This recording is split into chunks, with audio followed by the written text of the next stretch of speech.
Greetings, traveler. My name is Xanthos. I've been working in the games industry for over 10 years now. And last video, I was relating the story that happened to me 7 years ago concerning game features, which is the topic of today's video. So I mentioned that we were making a soccer game and somebody suggested we should add zombies into the game. This brought us in a difficult situation because zombies on one hand sound fun, but on the other, we had no way of deciding whether we should add them in the game or not, since we had no game pillars to essentially guide us as to what direction we want to take this game with. So that was the topic of the previous video. If you want to check it out, I'll leave a link down below. But let's say we did decide to add zombies in the game because it was in line with our game pillars.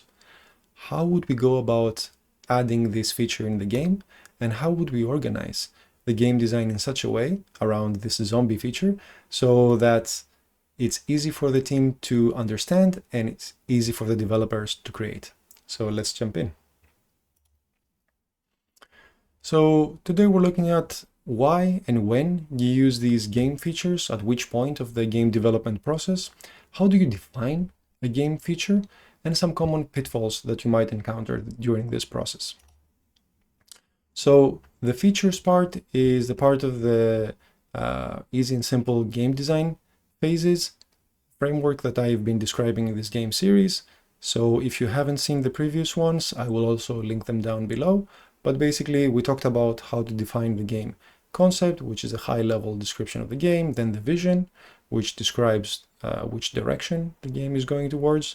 In the previous video, we talked about the pillars, that are the 3 or 4 defining sentences that tell us exactly how this game is different from all the others, and they inform the features that we need to create in this game. So let's look at that more specifically. Well, why define the game features, right?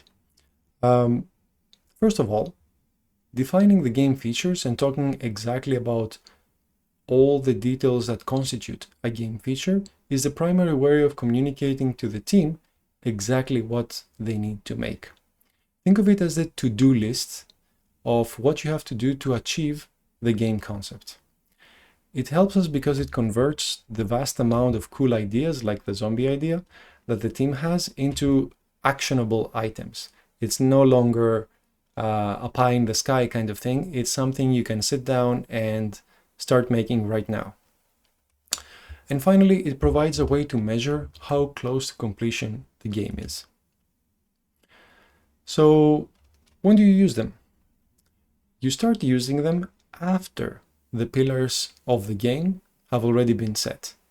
So after you've discussed about the 3 or 4 super important concepts or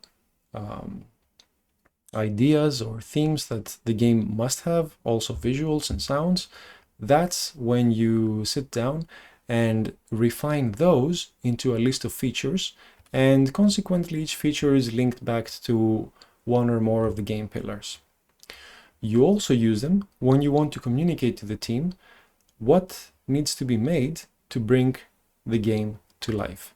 So up to the point where we're talking about these pillars, here we're just doing preparatory work for the game. Based on this, we can't really create anything inside the game. Creating the features of the game, so the game design documents or specs or whatever name your team uses to describe them, when we have those is when we can pass them on to other developers and we can actually start making game assets that reflect all these values we have discussed up to now. So how do you define a game feature? Well, first of all, you need to select a game pillar. So take one of the existing game pillars that have already been defined, and don't worry about it. I'll be giving you exact examples about how to do this process in a moment. But the overall process is select a game pillar and then think, well, this is nice, but what exactly does this need to exist in the game?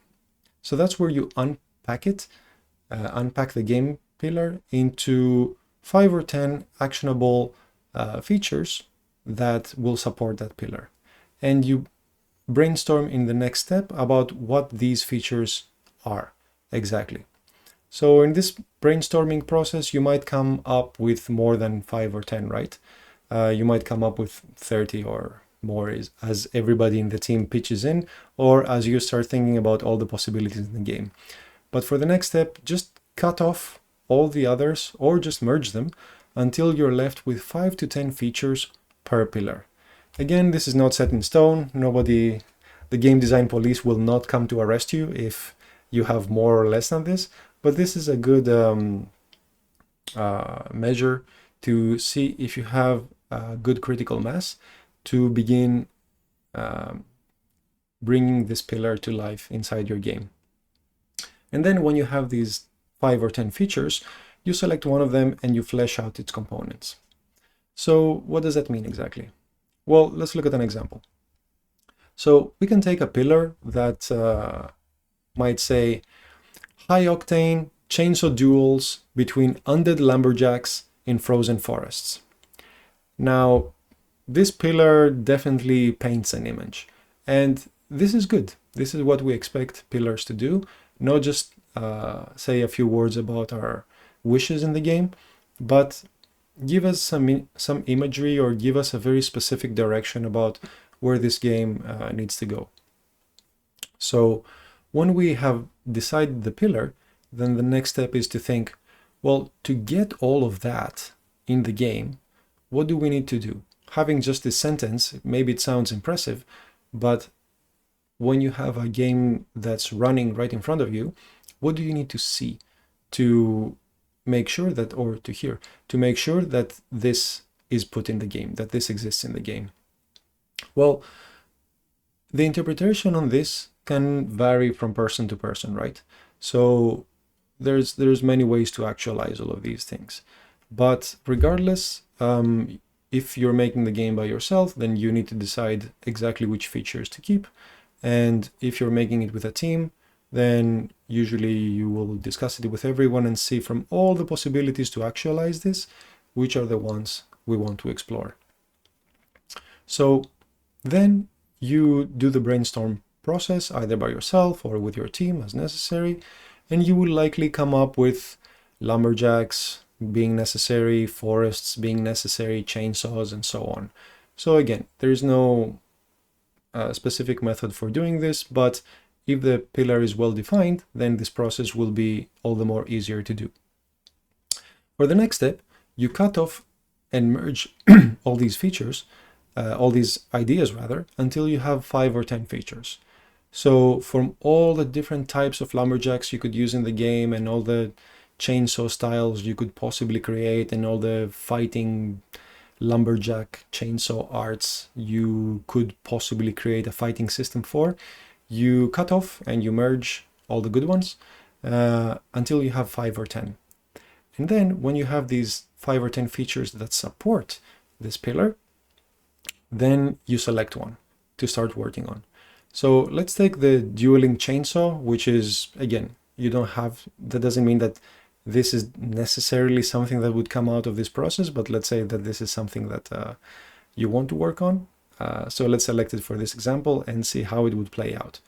And just to give you the counter argument, this isn't really necessary. So you don't need to have chainsaws as an element or as a game feature rather, even if this is the pillar you are working with.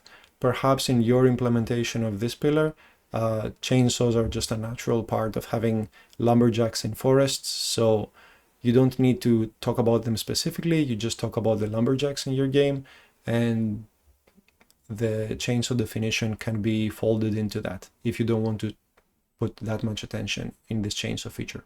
But if you do want to define it in more detail, let's take a look at how you can do that. When we're talking about a game feature, the easiest way I have found to approach it in game design documents or specs and so on is to define these 5 components about it. Again, every team, every company, every person perhaps has their own preference about how they like to do this. Oh, it's getting kind of dark. Ooh, lights. So everyone has their own idea about how to do this. But this is the most direct and simple way I have found to actualize the purpose of the game design document or spec.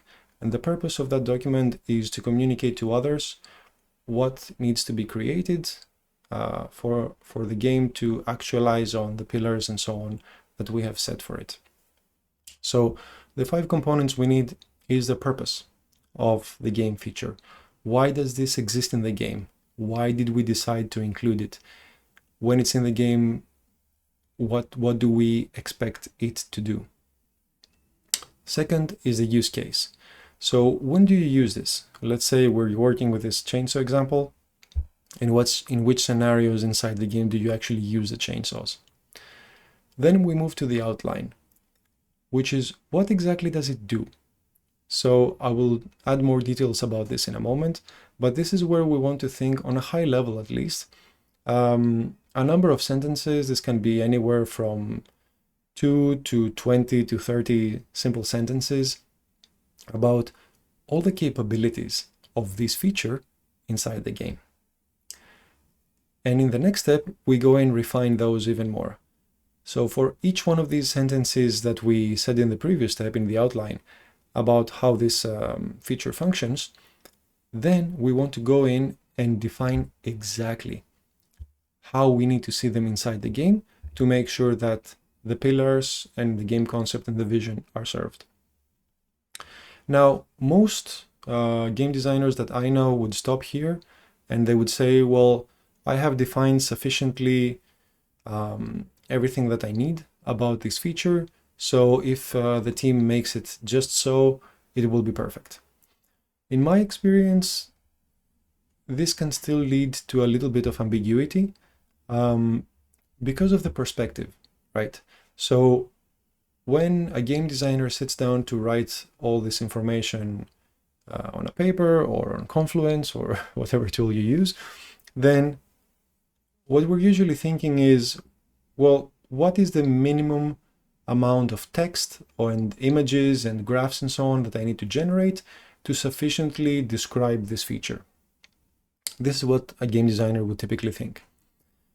Now, what an engineer or an artist or a sound designer or perhaps even another game designer that has to refine this feature even more wants to know is, well, what do I need to do to call this feature done? What is the minimum amount of work I have to do to make sure this is done?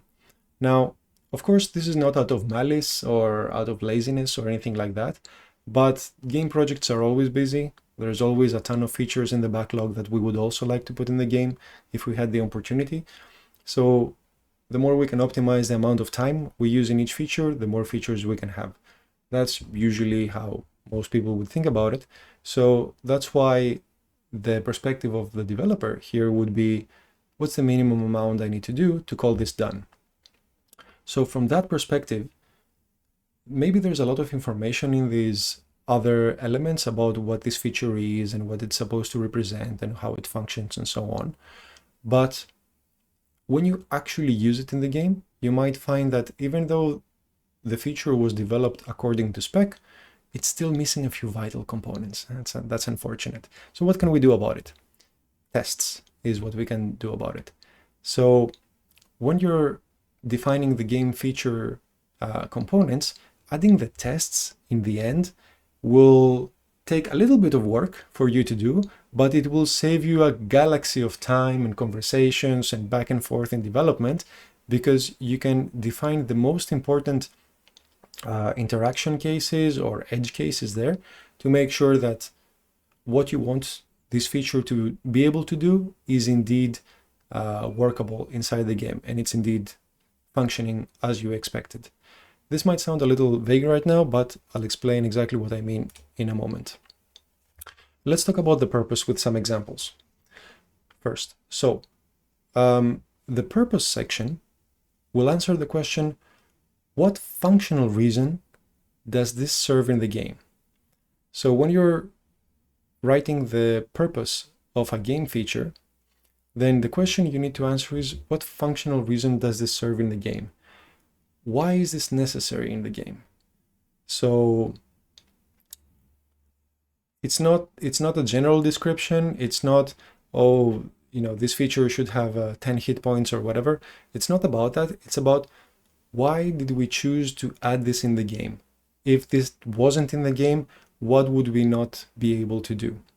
So a bad way to define this is that this feature is super cool, or we added this feature because there's that other pillar.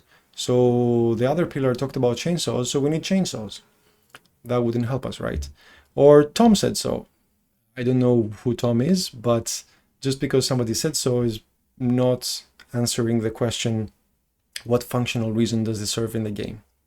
A better way to do this is to say, continuing with the lumberjack chainsaw example, is that the chainsaw serves as the weapon during duels between lumberjacks.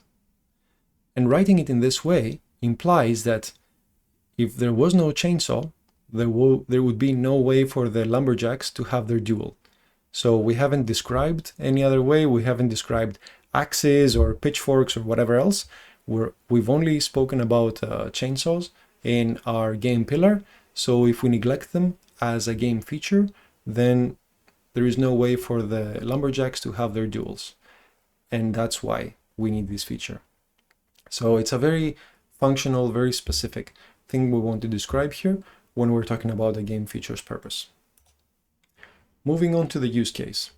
This answers the question of what in-game situations do you use this? So in what situations do you use this? So why do we need this extra thing? Why aren't we content with just writing down the purpose?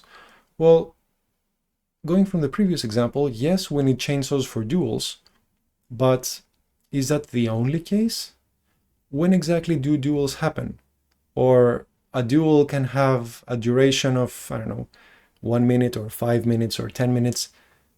Does that mean that you use the chainsaw continuously without stopping? Or do you only use it in certain actions? These are very natural questions that definitely the team will have, and they will be looking forward to an answer for this to know exactly how to develop it. So informing their creation process by using this use case description will only make your job easier going forward. So what you don't want to say is something like, well, you use chainsaws in combat, or you use them when attacking, or all the time.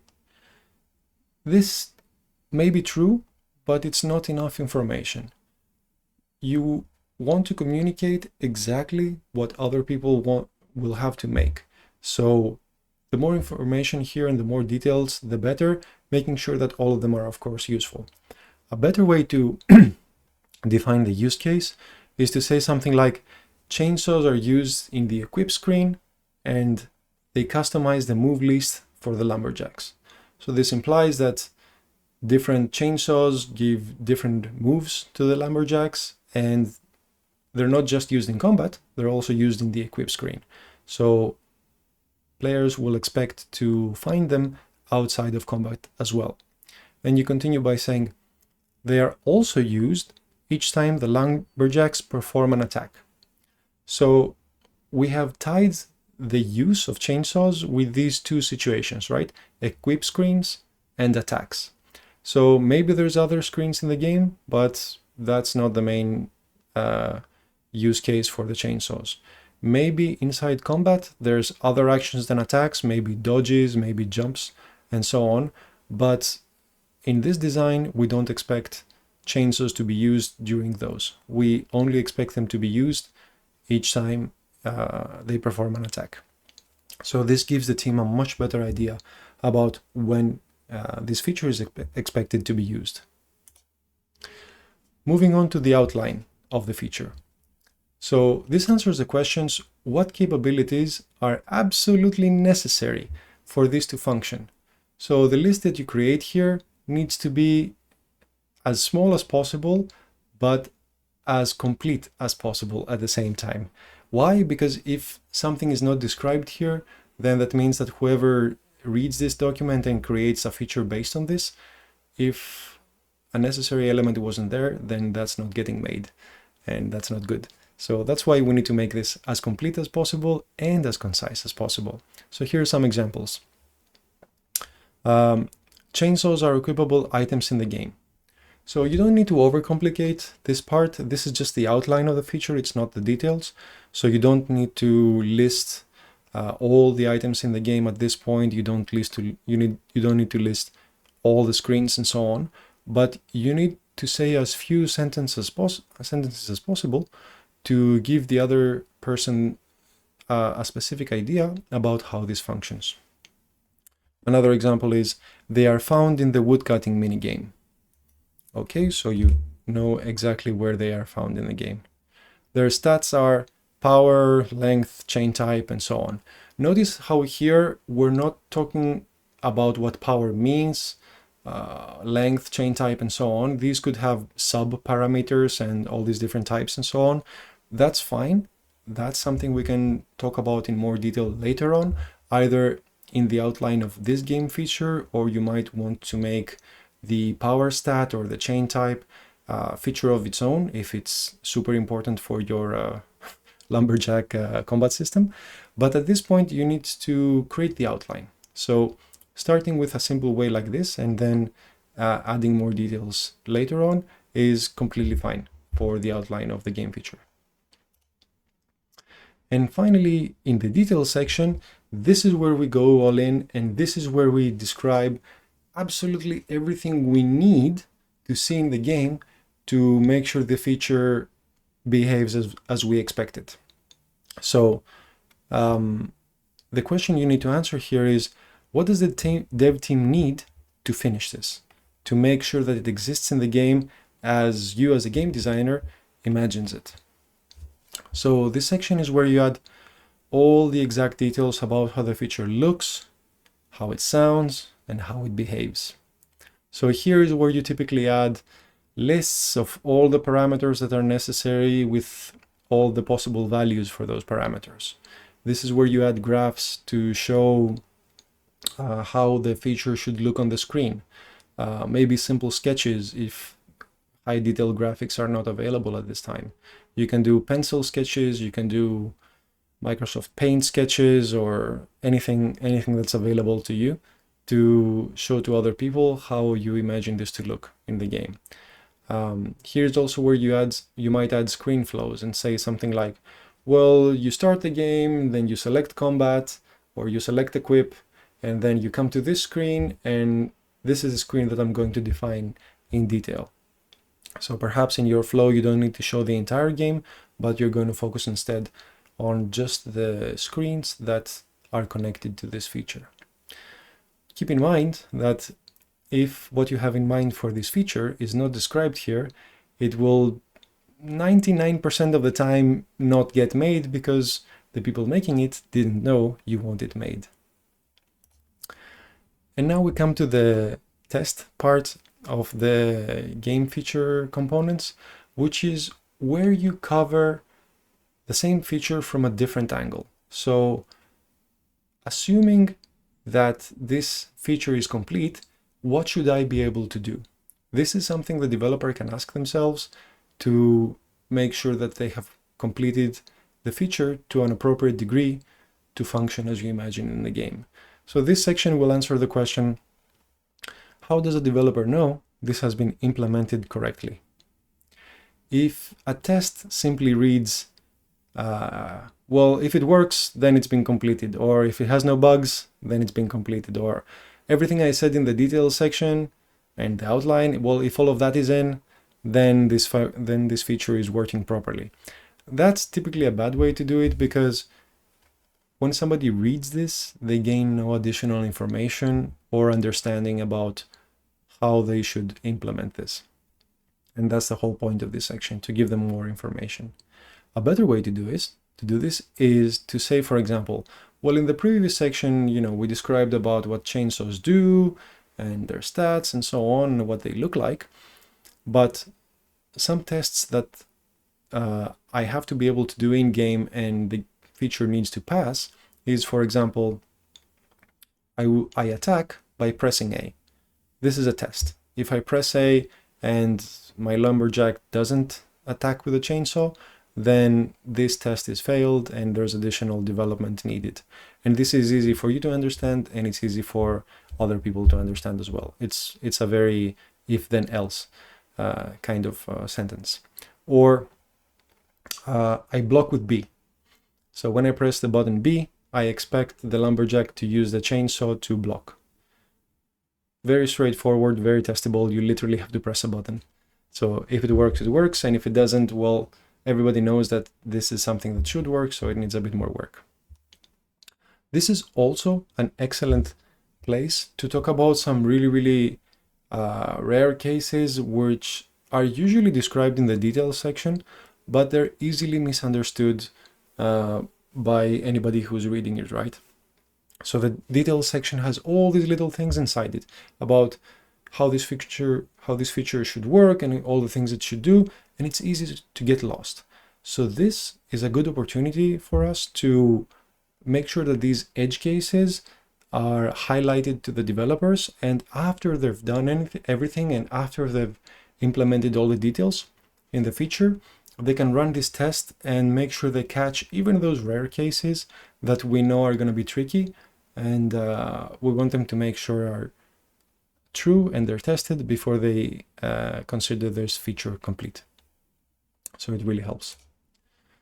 So that's it for the whole process. What are some pitfalls that we encounter with game features?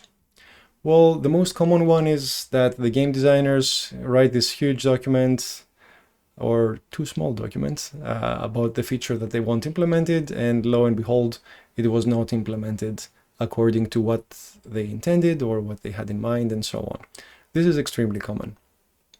How do we tackle this? How do we make sure that in the future, what we add to the game design document or the spec or the feature description is actually implemented in the game?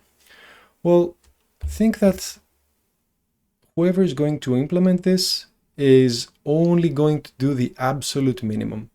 So that might not mean that the person will actually do it, but when you're doing your own planning, when you're testing your own content that you have written for a game feature, perform this test for yourself. Think of someone seeing what you have written for the game feature and implements the absolute minimum. Would the feature still turn out as you desire? Likely it needs a few more details than what you have already desired because you're assuming the other person would get it. Perhaps they will, perhaps they will not. The way to guarantee it is to add all the necessary details there. If all the elements are there, at least you can say, well, I also asked for this, but it wasn't in the game, so can we work on it a little bit more?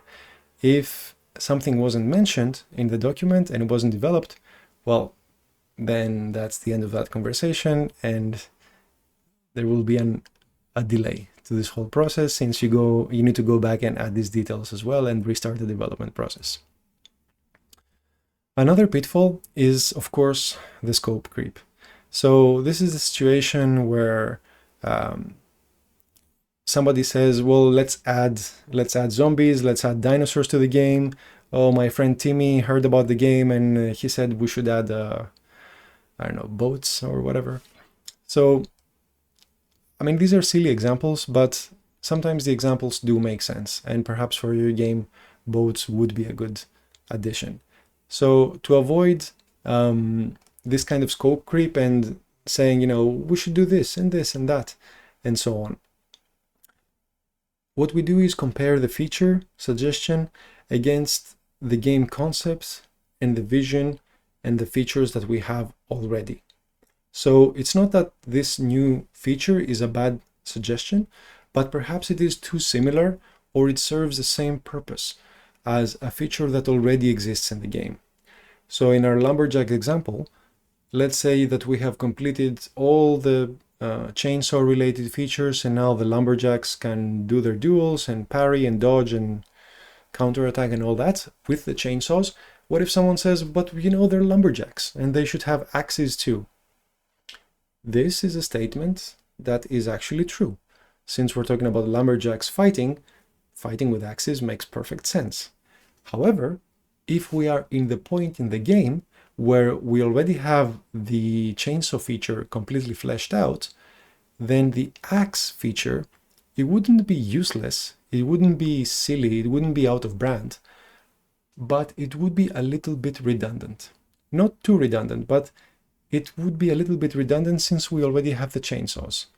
So, because we put the extra work in the beginning of defining the concept very clearly and the vision and the features that we have already, we can look at any of these three and make an informed decision about whether to add the axe feature in the game or not. So the way we do it with these earlier two is, well, does the axe align with the concept and the vision, right? Perhaps it does, perhaps it doesn't. That's up to you to decide based on what you have set here. And then in the features, well, the closest one is a chainsaw, right? So we look at the purpose of the chainsaw. It's to be able to perform the attacks and do the duels. Since the axe serves exactly the same purpose, at least in its current form, then we need to make the decision of whether this adds enough value to the game to consider adding it, given the time and money and the development constraints and all that, or if it can wait. Nobody said it's a bad idea and we should never consider it. The question is, should we do it right now? So if this extra feature that's causing the scope creep does not align with the vision and concept and features of the game, or if it doesn't fix an issue that exists in the game and that we cannot fix in any other way, then it can wait a little bit. That doesn't mean that we're not going to make it, but perhaps it can be implemented in the next patch, in an expansion, in the next version, and so on. Or perhaps it needs a little bit more refinement. Perhaps axes are a great idea, but if all they're doing is exactly the same things as chainsaws, then perhaps we need to refine them more to give them a little bit more personality and a way to differentiate them against chainsaws. Perhaps when we have that, that would be a better time to implement them. But anyway, this is a method that will let you navigate this process because of the extra work you did defining these things before, and now is a sample of the time you can cash in on your good work up to now. So